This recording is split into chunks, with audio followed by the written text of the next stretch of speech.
What is up? Welcome to Culture FC, the weekly soccer show that's not really about soccer. We cover lifestyle, fashion, music, politics, basically all the things surrounding the beautiful game, just none of the stuff happening on the pitch. My name is Louie. And I'm Mikey. And this week, we got to talking about NBC Sports and their coverage of the Premier League here in the United States, because the two of us had the amazing opportunity over this past weekend to go to the Fan Fest that they had in Boston, where there was a crapload of people at. We dove into what we think about Premier League fans here in the United States, what it means for soccer as a whole, and just how awesome it was to be there, kind of. But on top of that, we also covered news from this week. So if you enjoyed this episode, it would mean the world to us if you could leave us an honest review. Let us know what we can get better at. Let us know what you think about these episodes. It would mean the world to us. We're always trying to get better at what we do. And yeah, share it with a friend. If you have a friend who enjoys these intellectual kind of conversations, let them know that there's a cool podcast you've been listening to. Exactly, with two cool dudes plus two more cool dudes who aren't here today. But, there's four cool dudes here. You can follow us on pretty much all of our socials at Trebl Soccer, as well as at culturef.c for the show-specific Instagram page that we have for this podcast. Make sure to subscribe to our channel on YouTube. We have a bunch of other shows that we do, so check us out on there. We have an MLS show we do, as well as a brand new series where we are highlighting legends of the game for people who didn't get a chance to really experience them live. So check us out on there. Give us the subscribe. It would mean the world to us. But that's enough of me asking you guys to do stuff. Let's jump right into this week's episode.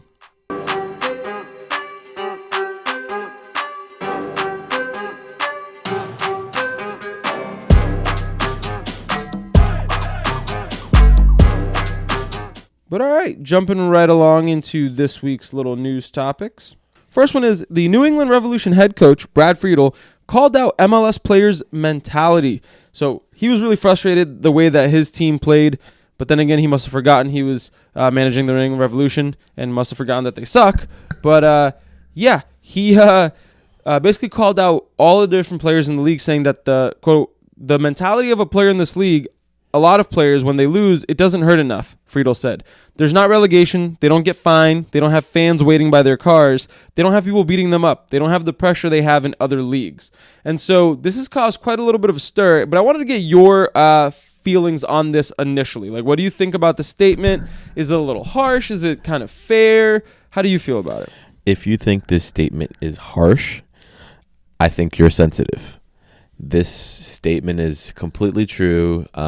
He is completely valid to say that these players don't have that pressure like people do in the other leagues.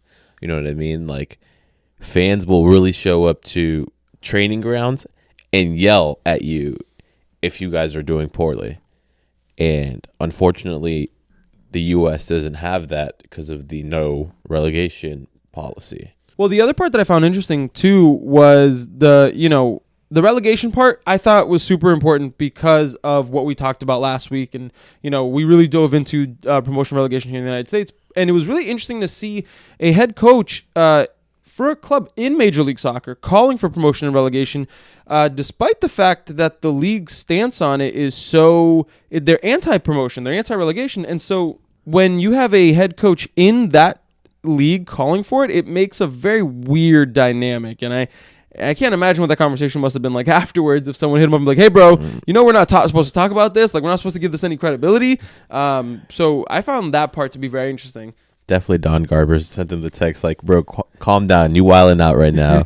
Like, you need to simmer down, homie. But, yeah, man.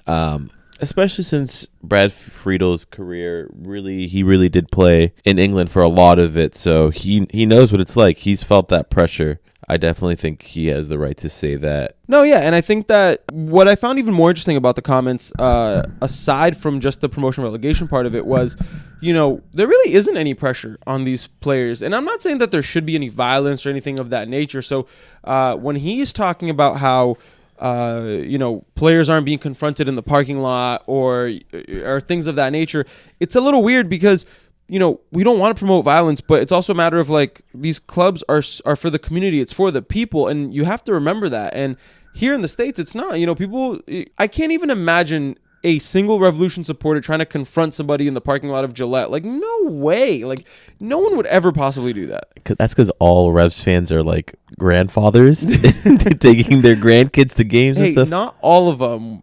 I am a fan. I don't go that often, but I've been to quite a few games. We went to one last year. Yep, and then I went to one the year before that, and yeah. But yeah, so definitely like can't imagine one of those old dudes confronting one of these players out in the parking lot. But he's, in a weird way, while I don't condone violence, I do think he's right, because the truth is there isn't any pressure. If your star striker misses a sitter, that's it. He moves on to the next day. But you got to remember that this isn't the NBA. They don't play 82 games where it's like, oh, I missed it up. I'll figure it out next time. Like, I think it's right that he's mentioning the mentality of these players. I think it's right for him to call out his players, especially because they went on to win 2-1 the next game. So it is interesting. I did see someone tweet this past week about these comments saying that, like, Brad Friedel, what are you talking about? These players do have pressure. A lot of these players are playing for their jobs. You know what I mean? Like, if they don't play well, they have jobs. So how's your reaction to that, Mikey? What? Playing for their jobs? Bruh, their jobs are secure. They don't have to worry about them going down to a second division. They don't have to worry about playing lesser opponents. Like, you know what I mean? Like, what? I think a lot of it came from the fact that maybe, like, if you're a fringe player and, like, you're getting towards the end of the season, they haven't renewed your contract, but that's the same for every player in every league. Like, I don't think you could discount it that way. That's more of a personal problem than anything. You know what I mean? Absolutely. Yeah, I think. Yeah, I don't know. I just figured I wanted to play devil's advocate, see if we could get any. Yeah, no, I completely disagree with this guy. Hell no, we are not agreeing with this dude. He kind of soft. But again, not condoning violence. I'm not saying if the next time Diego Fagundes misses a penalty or something that you go try to like stone his car the way that it might happen in like England, but like. But if you do it, don't say you listen to us, okay? We are not giving out ideas. Fact. I feel like there's a line, right? As long as if you confront a player, but if you're not violent, I think you have every right to.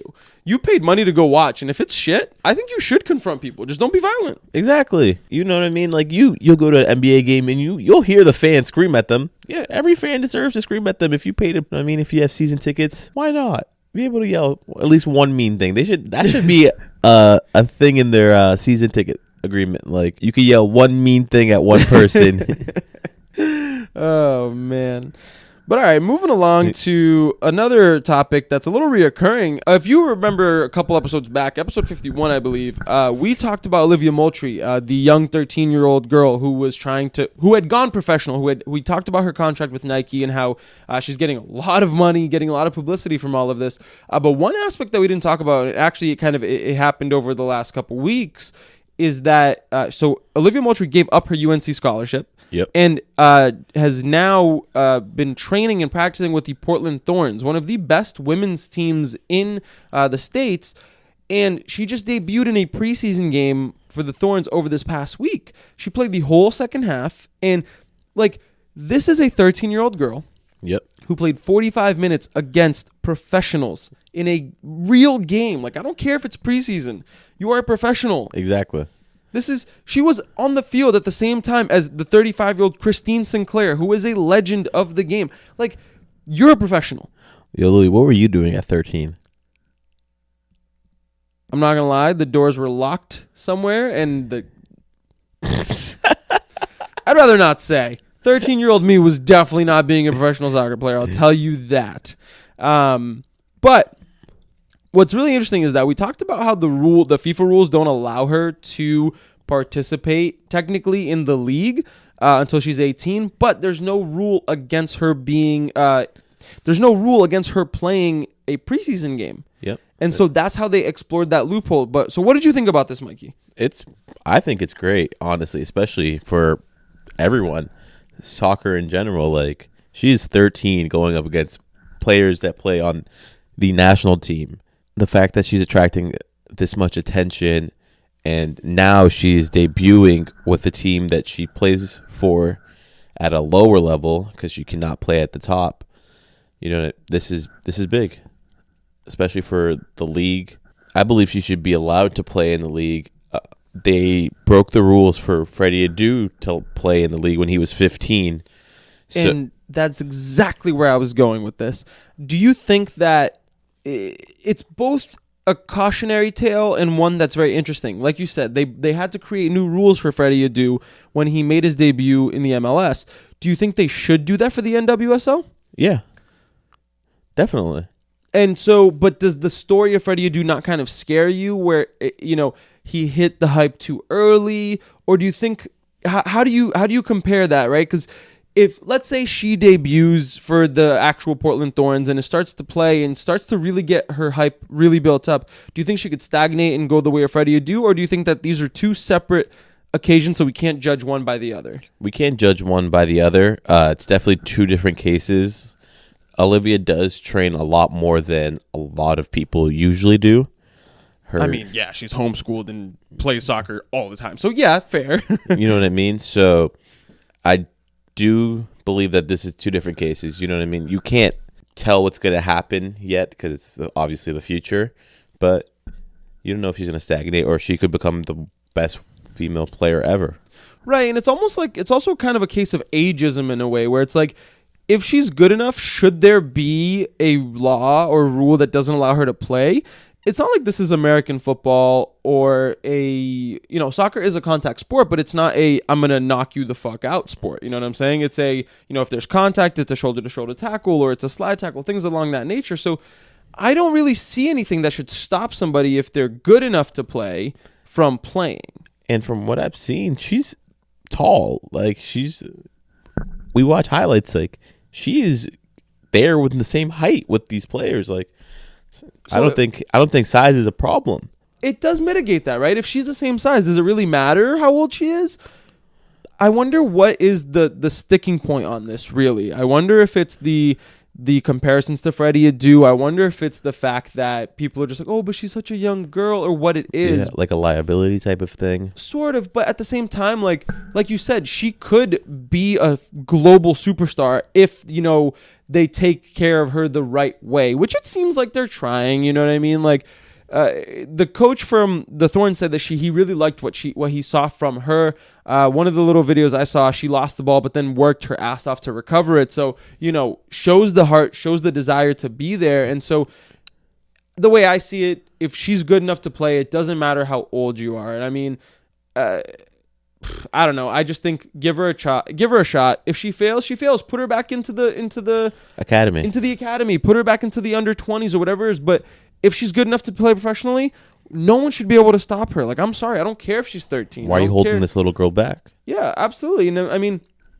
I think that it should be a merit-based system. If you're good, play. That's exactly it. And we'll keep following her story. I find it to be absolutely fascinating how this girl is kind of taking the female soccer world by storm. And hopefully she can continue doing so by being a professional and hopefully making her real-time debut for the Portland Thorns. Who knows if it'll happen this season? Who knows if it'll happen next season? But we'll make sure we're keeping an eye on it because this is something that is very interesting to us. Yeah, definitely. We're crossing our fingers for this. This could be big. But all right, Mikey, moving along to the fashion world of soccer. I wanted to talk to you about Mashup Jerseys. So recently, Nike and a few other people and designers have started to come up with jersey designs that are essentially taking previous older jerseys and mashing them up to make a new jersey. So Nike did this for Inter Milan, and it was beautiful. They basically took all of the iconic old Inter jerseys of the past, put the patterns together, and it actually ended up looking gorgeous because the colors blended. It looked really good. Did you see that? I did see that. Barcelona had one too. Barcelona very nice. Beautiful. Exactly. And then Nike made one for Man City. Because Nike, this is the last year Nike has as a sponsor for Man City. They were like, you know what? We're going to take a mashup of all of the jerseys we ever made for City and made them a warm-up top, which, they didn't take different era jerseys. They kind of just took different, they took the away from one year, the third from another year, and the home for the other. And it became this mess of color, and it just didn't work out, at least in my opinion. It looks like throw up. Doesn't it? It looks weird. It looks like it doesn't know what's going on. Whereas the Inter and Barca ones, in my opinion, they look better composed in a way. And this obviously isn't their first few ones. They've done them before. They did one for Arsenal when Arsenal left Nike to sign with Puma. Really? I Yeah. didn't know that part. Did one. It was fire. Was it? Yeah, very, very exclusive. And, this isn't their first rodeo. So for them to produce something like this is, to me, a bad look. And so, while I do agree it's a bad look, really what I wanted to focus on is what we feel about the trend, because it hasn't just been Nike. A lot of different designers, because like we've talked about on the show, soccer has become part of high fashion. A lot of different designers are starting to use this idea of just mashing up jerseys to try and create something new. Is this design style innovative or lazy? I think it's innovative.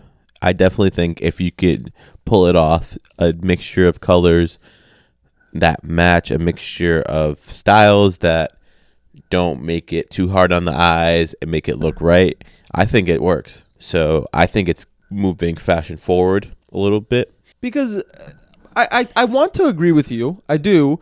Because when you think about it, one of the arguments for these mashup jerseys is like, how many more versions of a jersey can you make? You know what I mean? Like, I'm thinking of like Atletico Madrid. They have white and red stripes. Like, how many times can you reproduce that over the course of 100 years?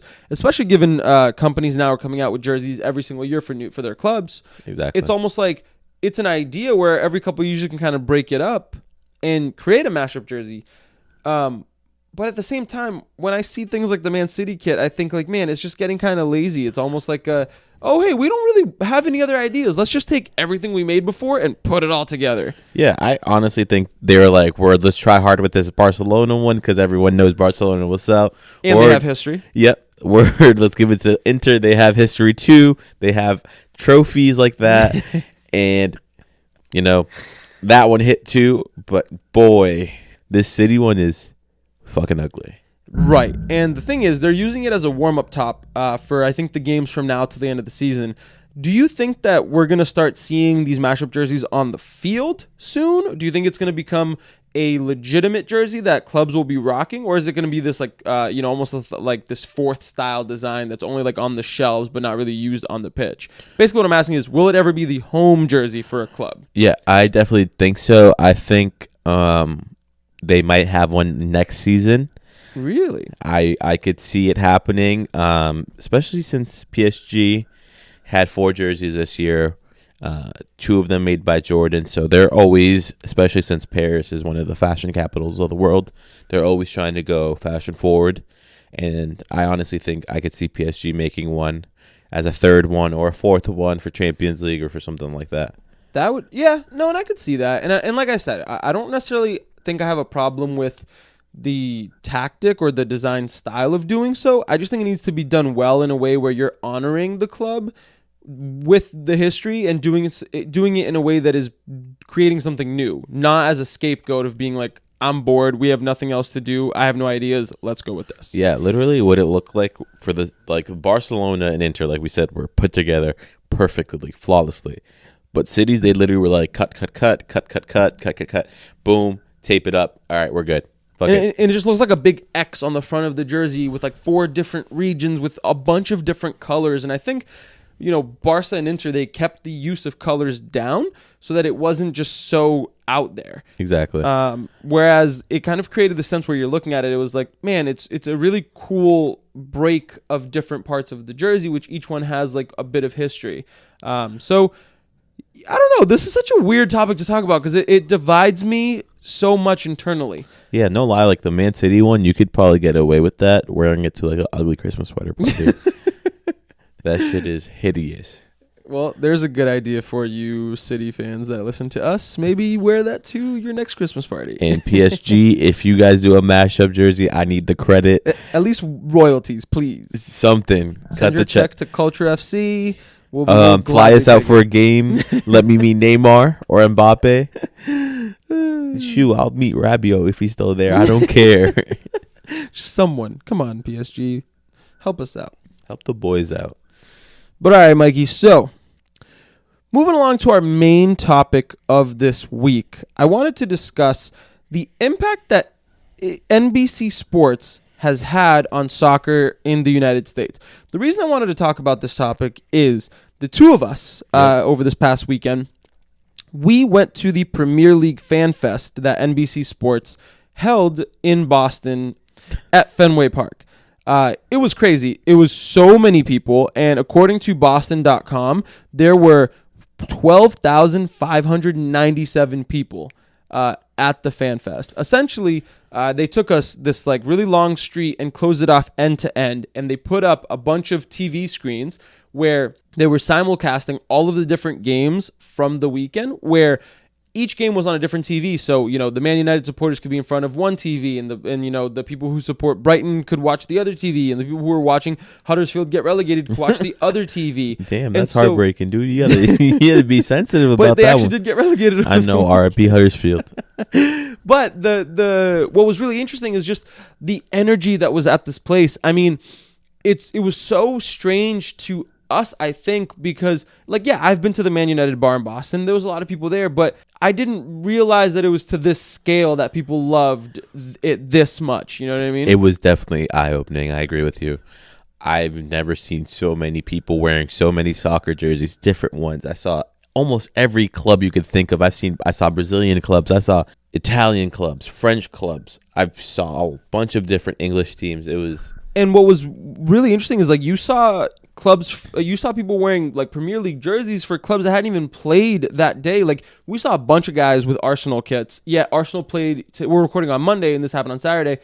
The game was today for Arsenal, but they were like, you know what? We want to go be Premier League fans this weekend, and we're going to go to this fan fest. And so at this fan fest, they also did a live the broadcast for their announcers from the inside of the bar that we were actually across the street from, because the bar that they were doing the broadcast from was packed. It was jam-packed, and the line was wrapping around this bridge, and we were like, well, we're not getting in there. So we went to the bar across the street, which was also packed to the brim, and they had 2 floors, and both floors were packed watching the Manchester United game. It was so astounding to see. And so what started to get my mind running on this topic was I saw a tweet, because Twitter's amazing, and someone wrote, and the tweet that I saw, it was by Nipin Chopra, PhD. NBC Sports has done more for soccer in America than the United States Soccer Federation. And then I retweeted it saying, say it louder for the people in the back. And then I got to thinking a day later after I tweeted this, I was like, you know what?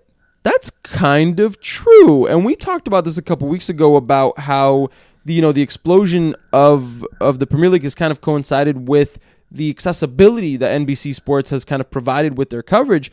And I'm really starting to think about that same day that we were at the bar watching this with 12,000 other Premier League supporters, the Revolution were playing a game 40 miles away, and no way in hell do they even have close to 12,000 people. And so I started to think about I think that we're not giving NBC Sports enough credit and the Premier League enough credit for really energizing soccer people in America. Exactly. I did not know there was 12,000 English soccer supporters there in this area, like any state surrounding Massachusetts, just because of the popularity factor. I didn't think it was as popular, but as NBC started getting their licenses to play it here, you saw it grow. And it's only been growing more. This past year, they have just been getting even better ratings, and the Premier League is becoming even more popular and more popular. And so basically, for today's episode, I really wanted to take a look at 4 different factors that I feel have really contributed to why NBC Sports should be kind of credited for popularizing soccer in America. And, the first one being accessibility. We talked about this a little bit, like I said, a couple episodes back, but think about it this way. NBC Sports is a cable network, and it's accessible to millions of people who just happen to have cable in America. And that's a lot of people. That's millions and millions of people. And so the fact that now it was just all of a sudden available to be watched in America and you didn't have to rely on a stream, that made a huge difference. Oh, yeah. Over 5 years ago, you were not getting this opportunity. You solely had to rely on streams. Or maybe the odd game here or there that might be on TV, but more often than not, definitely had to rely on the stream. So giving the people, if you have basic cable, you have NBC. And literally, wake up one Saturday morning, one Sunday morning, you will catch a Premier League game on there. The part that's really great is that it's made it so much easier for you to like try to get your buddies into the sport. Like, because as of right now, you could be like, hey, Jimmy, turn on your NBC SN right now and watch some real soccer, bitch. And then Jimmy would go, and now Jimmy's a Brighton fan. You know what I mean? Because he had the ability. Well, Brighton fan. Damn, Jimmy got bad luck. I mean, hey, I literally saw a dude in a yellow Brighton kit on Saturday, and I hope he's from England, because if you choose to willingly support them, even more power to you. Exactly. So definitely NBC giving them a platform to put the Premier League in the USA is so big, especially for the soccer community. Just giving fans that had to endure the buffering streams, the streams that are in different languages that you cannot understand. It's finally giving them a chance to watch their favorite clubs. And like I said, even more so for the people who weren't fans of the Premier League before, just because don't forget, like, it's also not like it's like I don't know, like some small network. Like NBCSN also has NASCAR, they have the NHL, they have other big sports that people in America care about, and they also cross promote. So all of a sudden it's like you're watching the NHL and you're like, holy shit, like, you know, the Red Wings are doing something. I don't know hockey, guys, I'm sorry. The Red Wings are a team, though. Good fair. job. Thank Good you. job. Thank you very much. I applaud myself. But you're watching a Red Wings game and all of a sudden the puck goes somewhere and you go, ooh, there's a little advertisement for the Premier League. Tomorrow morning I'm not doing anything. Let me check out what this Premier League thing is, because I trust NBC as a network, and clearly they have other good sports shows, and now all of a sudden I'm going to watch it in the morning. Exactly. And so it's been able to just be viewed by so many more people. But the, accessibility alone isn't enough.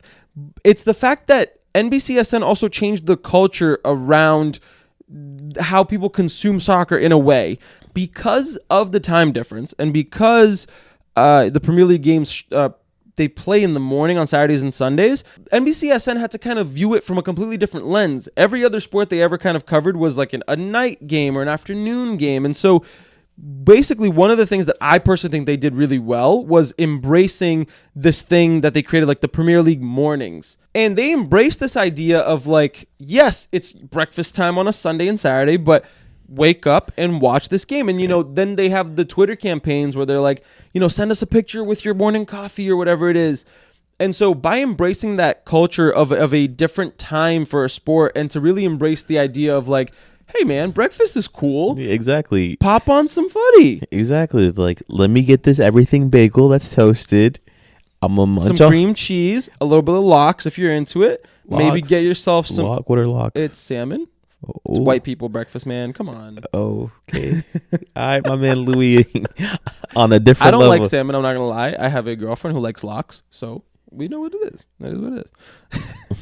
But this part of it was genius, because they're not really competing with anybody at that time slot. So, I mean, I guess you could argue that anybody who got the Premier League rights would do well, because it's not competing with it. But it was the fact that, NBCSN didn't just put it on in the morning. They embraced the whole idea of Premier League mornings. They start running advertisements of people in their pajamas watching the sport, and all of a sudden you feel connected with the people who are playing the games, and also you're feeling connected with other fans because you know that other people are doing the same thing as you. So by embracing it completely, it really created this whole other thing. Exactly. So, like, imagine if ESPN had it. What they would have done is literally just, there you go, Premier League soccer. That's it. No, they wouldn't, because they play cornhole championships on Saturday morning. Exactly. What are you going to play on a Saturday morning that would be better than that?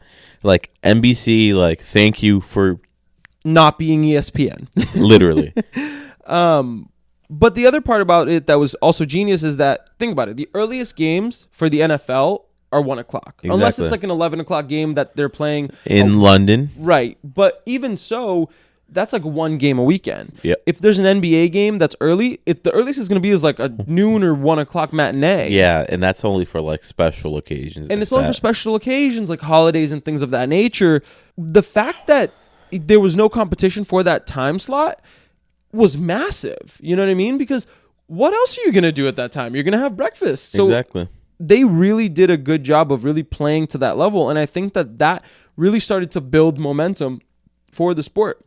Now, the third part that I think that they did really, really well was they embraced the fans in a way that wasn't inauthentic. And basically what I mean by that is that they didn't portray the sport as if it was something that was super far away and like unobtainable. And they never really looked down on American soccer fans for being American soccer fans, despite the fact that these clubs are clubs in England. Exactly. They understood that they're like, hey, man, people are going to support clubs from wherever they are.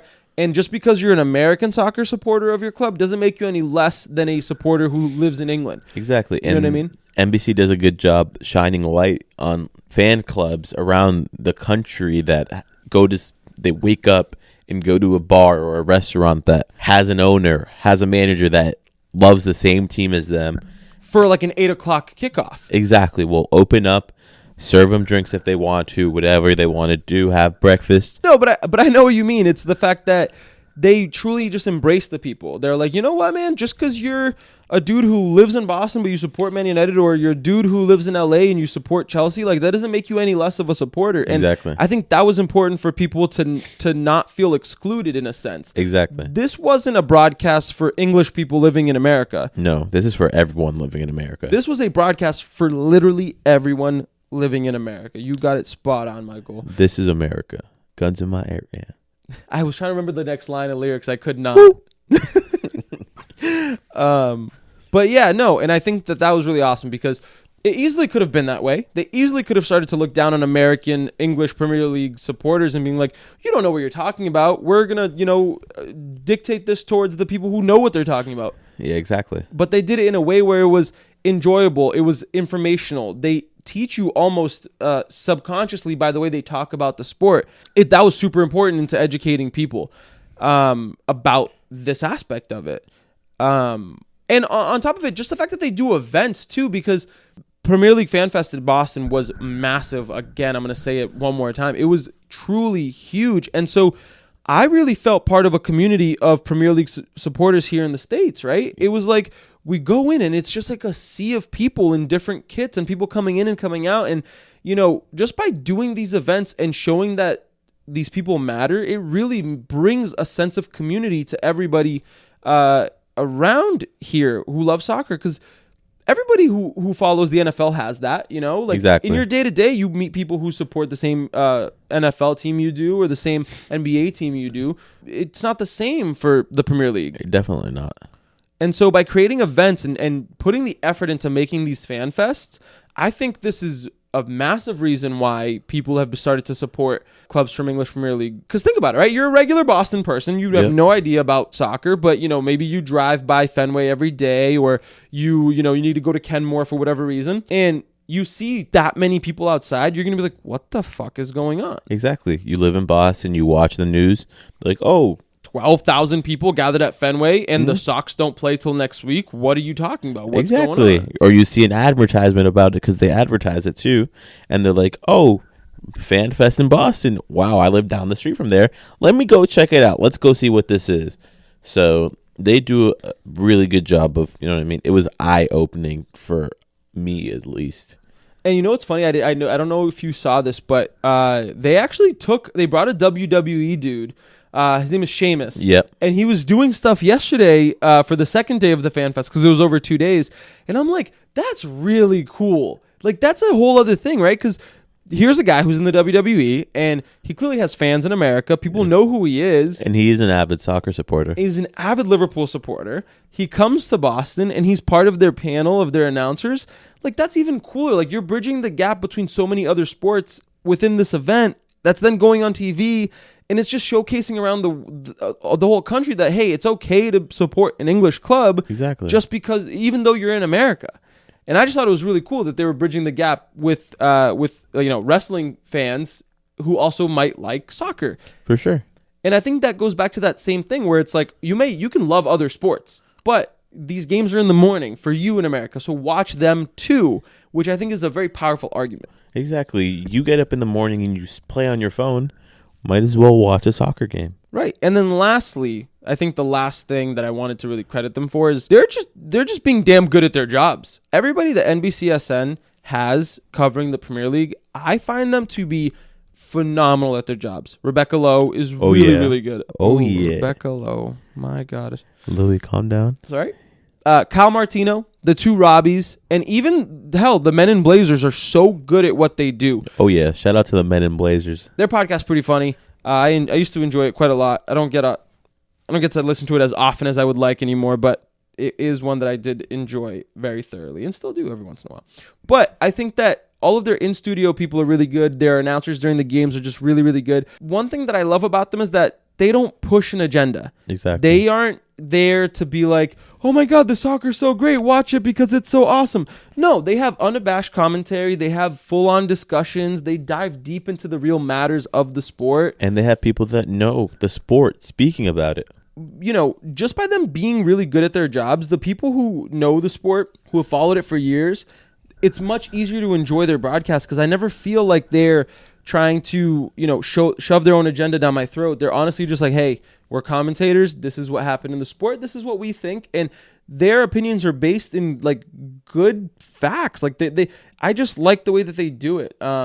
And for a lot of people, they used to think that Rebecca Lowe was just like a pretty face who would do the bridging between conversations, but no, absolutely not. She knows soccer. She knows her stuff, man. And so when everybody knows their stuff and can have a full-blown conversation in front of the camera, it makes you want to keep watching more. You might be thinking, oh, but Louis, that's a no-brainer. You should be good at your job if you're on TV.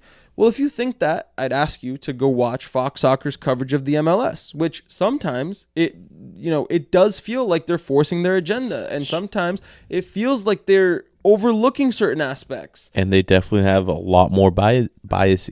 They're a lot more bias. But yeah, no, they do have bias a lot when they're talking. And I think I might have made up a word.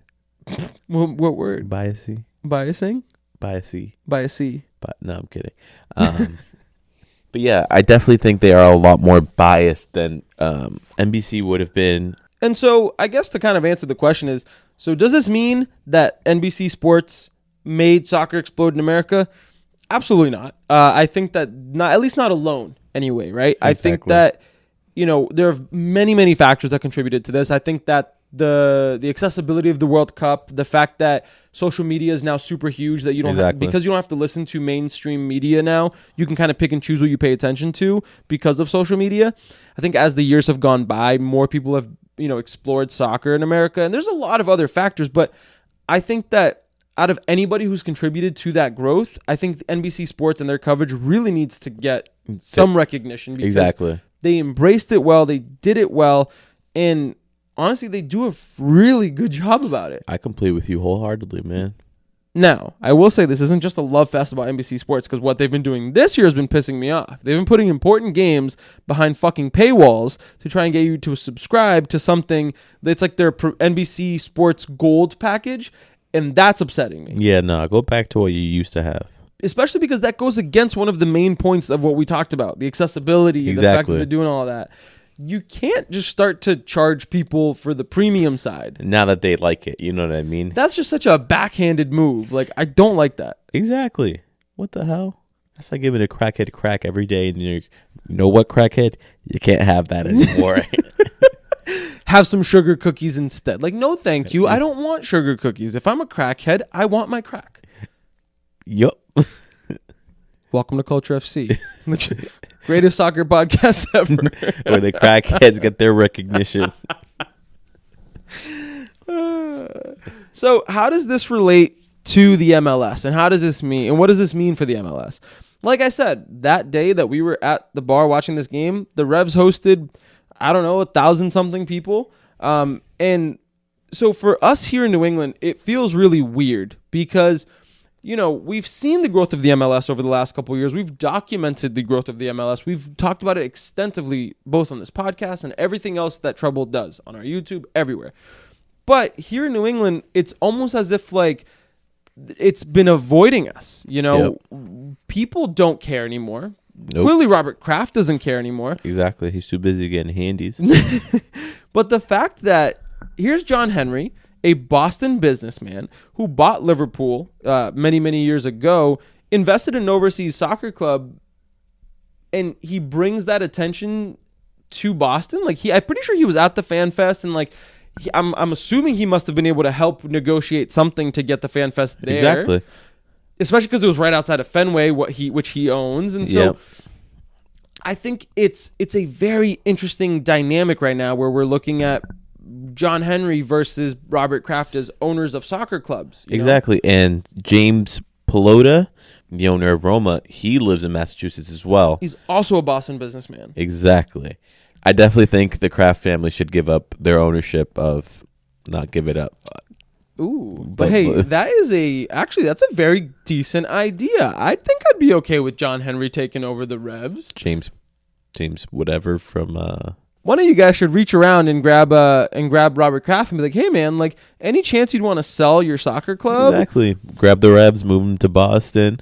I mean, here's something I thought about yesterday. What if they move the Revs to play at Fenway Park? They do that for New York City FC, and now, of course, there are many issues in terms of playing at Yankee Stadium. It's not exactly the best venue for soccer. It doesn't have the great sightlines, but New York City FC does get a good amount of people at their games. So if John Henry, for example, were to buy the Revs off of Robert Kraft, which, by the way, will never happen because Robert Kraft is very good friends with Don Garber, and that is literally never happening.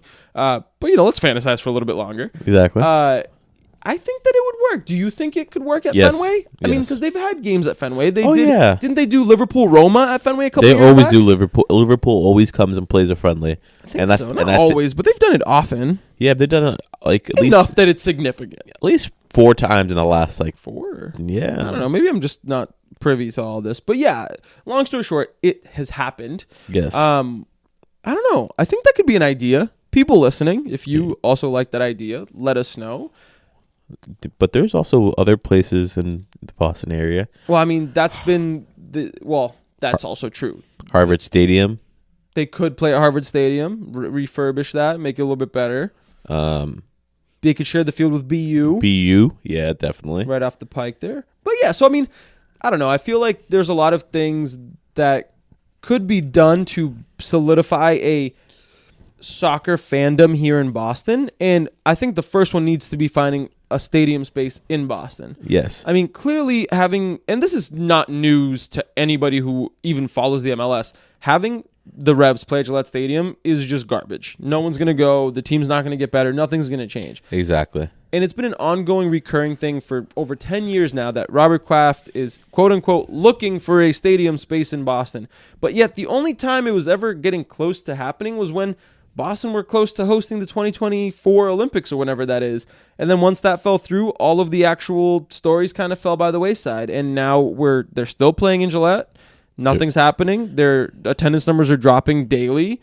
And yet, at the same time, in the city of Boston, you have 12,000 people showing up to watch games on a television with a bunch of other sweaty men next to you. So when you compare the two things, it's very, very weird and just jarring. Exactly. There were 12,000 people there to watch games on TVs with other people. Why weren't they at the Rev Stadium?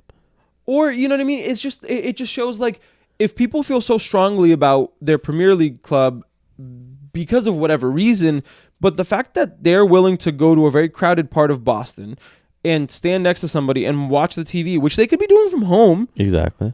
It's a weird dynamic for me. I don't even know what to kind of do with that information. But what is really interesting about the whole NBC Sports thing is that before they got the Premier League rights, do you know what they had the rights to? The MLS. NBC Sports originally had the rights to the MLS for about 2 seasons. And, they did a decent job. Yep. I mean, I don't think they had any of the guys that they currently have on their roster, or women, I apologize, people on their roster of announcers and stuff like that. But they were doing a decent enough job. NBC is a big network, so they're playing a good amount of games. But then what happened? What made NBC Sports lose the MLS rights? Well, the MLS stepped in and said, "Oh, hey, no. Remember how you guys paid us a normal amount for the streaming rights? Yeah, we want an extortionate amount for this next deal." And then NBC Sports were like, "Well, you guys are joking. We don't really have that great ratings with the MLS, and it's not that big. We're not going to give you that money." Yeah, y'all played yourself. And so NBC Sports passed. And then I believe Fox Soccer with a joint bid with ESPN picked up the MLS rights, which they've been relatively accessible over the last year. They do play Fox Sports 1 and Fox Sports 2 do play a good amount of games, but you've just seen the explosion of how well NBC Sports does with the Premier League rights. That by contrast and comparison, why couldn't they have done that with the MLS? And it's almost a case of like what could have been, you know what I mean? Like exactly. If NBC knew how to do this with the Premier League, why wouldn't they want to try and build it up for the MLS? Well, maybe that time's coming. I mean, I don't know, because at this point, if based on everything I know about the MLS, they're very extortionate with their things, and they want complete control, and they want to have higher like TV deals than like it's almost worth. So it's like, but Louis, that is not a problem with NBC. That is a problem with American businessmen that want the most out of everything.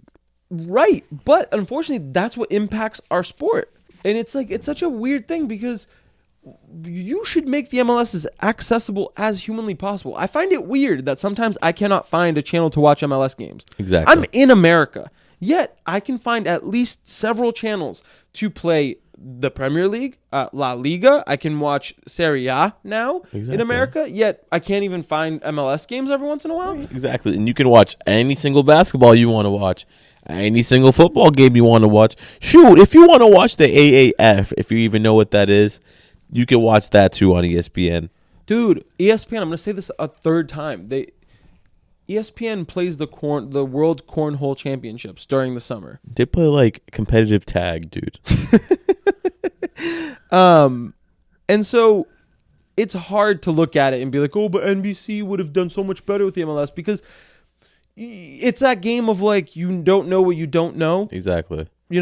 And so it really is hard to be like, oh, but NBC could have done so much better than Fox and ESPN. And to an extent, like, they kind of could. They could do the cross-promoting thing where they do with the Premier League. Like, imagine if, they're doing a major broadcast, right, during the morning. It's like Manchester United versus Manchester City. And all of a sudden, like, during the midway break of the game at midtime, they're like, hey, tune in later today, 4 hours from now, and when you have the Portland Timbers playing Atlanta United or whatever it is. And They could kind of start bridging that gap between the Premier League fans and the MLS fans. Exactly. And so that'll definitely motivate you to get that gold pass or whatever they're offering. Or even if it weren't, even if it was all regular, like on their regular network, I feel like that would help boost the MLS attendance, MLS viewership. Exactly. Especially because people trust the NBC SN broadcasters. And so, I understand business is very complicated. I understand that NBC is probably not going to get the rights to the MLS anytime soon. I just think it would make a lot of sense if they did, because they, I believe, have the ability of bridging that gap of almost isolationism that kind of exists with the MLS, where it's like it exists on its own little island. It doesn't connect with international soccer, but if it were on NBC, they could bridge that gap. They could bring in, people who have expertise in the sport of soccer to talk about the MLS, which I guess Fox does and ESPN does. But like I said, sometimes it feels ham-fisted. It feels forced. It feels like they're just way too worried about pushing an agenda rather than just giving people good analysis about soccer. I agree with you, Louis. I think that especially since the MLS say they have these expectations, they have these goals they want to reach. They want MLS to be a household name. But the fact that they're kind of holding themselves back in a sense. Yeah, I mean, it definitely feels like they're holding themselves back a little bit, where they're prioritizing money over the growth of their sport. And, Don Garber is one of the first people to talk about how much the MLS is growing by the attendance numbers and all of this. And it is, but it's just basically the whole point of this episode. I know it was a little, out there, but the whole point of the episode was to illustrate the fact that people in America care about soccer. They do. And if you do it the right way, people will go and it'll grow the sport. But also in America, currently it exists two separate groups of people who enjoy soccer. The ones who love and defend the MLS about for everything, and the ones who love the Premier League teams that are super readily available to them on their televisions. So why isn't the MLS trying to emulate what some of what NBC is doing? Like, why aren't they doing these tactics, and why can't they bridge that gap? Exactly. Because people in the country do care about soccer. And you should be able to make the game grow at home while still appreciating the game abroad. And at least that's the way I see it. Like, I have the ability of watching MLS games and enjoying them and being like, man, that was really cool. I like this. I support the New England Revolution. I mean, they suck. But if my team were good, I could definitely support them a little bit more. But it's like, I can appreciate the MLS. Yeah. I watch many MLS games every week, and I can appreciate it. It's just hard because I want that gap to be bridged. And I want that accessibility to it too. Absolutely. And I think that would be the biggest kind of takeaway. But there you have it, guys. Another episode. Let us know what you think. Let us know how you feel about NBC's coverage on Premier League games. Let us know how you think we can improve the gap between Premier League fans and MLS fans. Make sure to comment. Make sure to subscribe. Make sure to like. Make sure to tell your friends to like. Make sure you tell your friends to listen. Watch one of our videos. We have a whole bunch of different content on our YouTube. And you can find us at Trebl Soccer on all of social media, YouTube, Instagram, everything. Come check us out. And we'll catch you guys next week.